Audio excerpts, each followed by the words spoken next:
ഇന്നത്തെ special egg roast, പിന്നെ വെണ്ടക്ക ഫ്രൈ, പിന്നെ പൊറോട്ട. നമുക്ക് എഗ് റോസ്റ്റ് ഉണ്ടാക്കിയാലോ? ആദ്യം കടുക് ഇട്ടു, പിന്നെ ജീരകം, പിന്നെ പെരിഞ്ജീരകം, പിന്നെ ചെറുതായി അരിഞ്ഞ ഉള്ളി,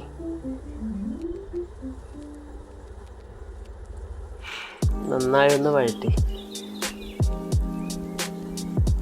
കുറച്ച് കറിവേപ്പില,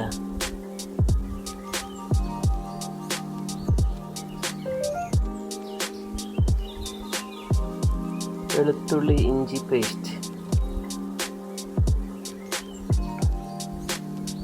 പച്ചമുളക്, പിന്നെ കുറച്ച് വെളുത്തുള്ളി,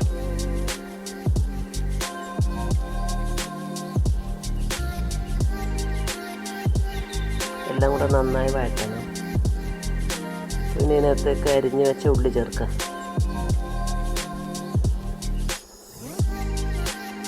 കുറച്ച് ഉപ്പ്, എണ്ണ കുറച്ച് കുറവായെന്ന് തോന്നുന്നു, കുറച്ച് എണ്ണ കൂടി ചേർക്കാം. എന്നിട്ട് മസാലകൾ മഞ്ഞൾപ്പൊടി, മുളക് പൊടി കുറച്ച് കൂടുതൽ ചേർക്കുന്നുണ്ട്, കുറച്ച് എരിവുള്ളതാണ്. എന്നിട്ട് കുറച്ച് കുരുമുളക് പൊടിയും ചേർക്കുന്നുണ്ട്. തക്കാളി,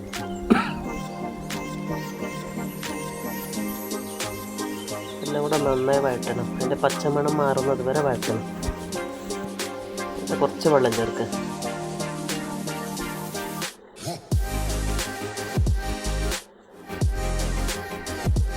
ഇത് ചോറിൻ്റെ കൂടെ ചപ്പാത്തിൻ്റെ കൂടെയും കഴിക്കാൻ വളരെ നല്ലതാണ്.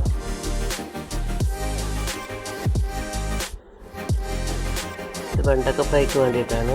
എണ്ണ ചൂടായി അതിനകത്തേക്ക് കടുക് ഇട്ടു, കുറച്ച് ഉലുവ ചേർക്കും.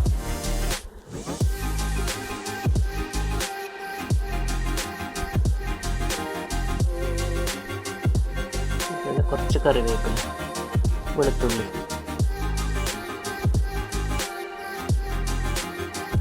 അപ്പോഴത്തേക്കും എഗ് റോസ്റ്റിൻ്റെ മസാല ഒക്കെ റെഡിയായി. നമുക്ക് മുട്ട ചേർക്കാനാണ്.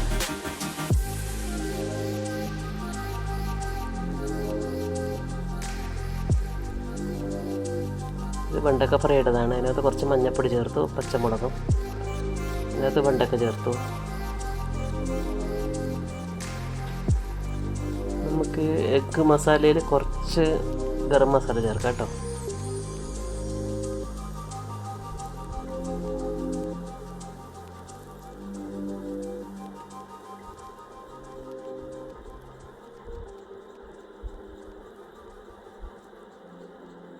എഗ് റോസ്റ്റ് റെഡിയായി.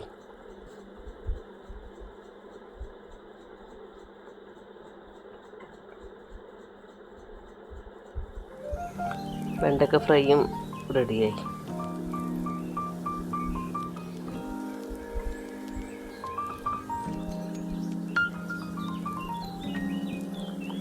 ഇനി നമുക്ക് ഇതിൻ്റെ കൂടെ കഴിക്കാൻ ചപ്പാത്തി ഉണ്ടാക്കാം.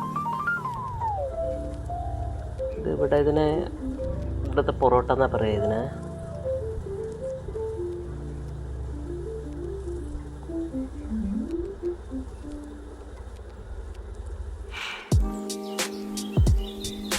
അങ്ങനെ പൊറോട്ട റെഡിയായി. നമുക്ക് എഗ് റോസ്റ്റും ബിണ്ടി ഫ്രൈയും കൂടെ കഴിക്കാം.